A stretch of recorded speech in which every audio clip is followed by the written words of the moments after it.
అయితే ఆయన ఆయన కూడా ఆయన భార్య వెల్లూరులోనే ఎంబీబీఎస్ చదివి తర్వాత పోస్ట్ గ్రాడ్యుయేషన్ చేసి, నా కొడుకు అపోలో హాస్పిటల్ హైదరాబాద్లో ఈఎన్టీ స్పెషలిస్ట్గా ఉన్నారు.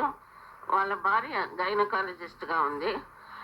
ఆయన కొడుకు పెద్ద పాప పాండిచ్చేరిలో ఇప్పుడు ఎంబీబీఎస్ మళ్ళీ థర్డ్ ఇయర్ చదువుతూ ఉంది. వాళ్ళకు మంచి విద్య అభ్యసించినారు. అయితే రెండవ కొడుకు కష్టంతో బీకామ్ పాస్ అయినాడు. తర్వాత రాజకీయాలలో దుంకినాడు, నాకు ఇష్టం లేకున్నా కానీ దుంకి చాలా టైం వేస్ట్ చేసినాడు, చాలా మనీ వేస్ట్ చేసినాడు. ఇప్పుడు దైవకృప వల్ల రాజకీయాలు మానుకున్నాడు, ఇప్పుడు బాగానే ఉన్నాడు. మైకేల్ గారి గురించి వారి తల్లిగారి మాటలు విన్నాం కదా.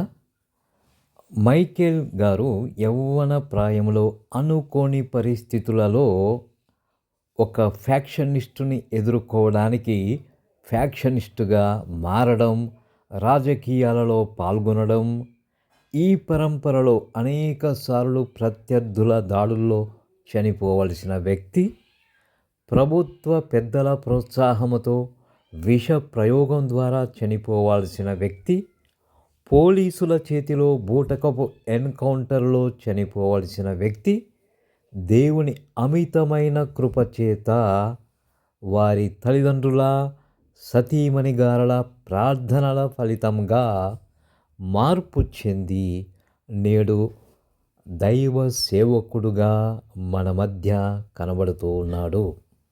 అప్పుడు ఫ్యాక్షనిజంలో మరణిస్తే ఖచ్చితంగా నరకానికి వెళ్ళేవాడిని, ఇప్పుడు మరణిస్తే నాకు లాభము, ఎందుకంటే పరలోకానికి ప్రభువు దగ్గరకు పోతాను అనే గొప్ప నిశ్చయతతో, నిరీక్షణతో సంతోషముగా జీవిస్తున్నాడు దేవుని సాక్షిగా.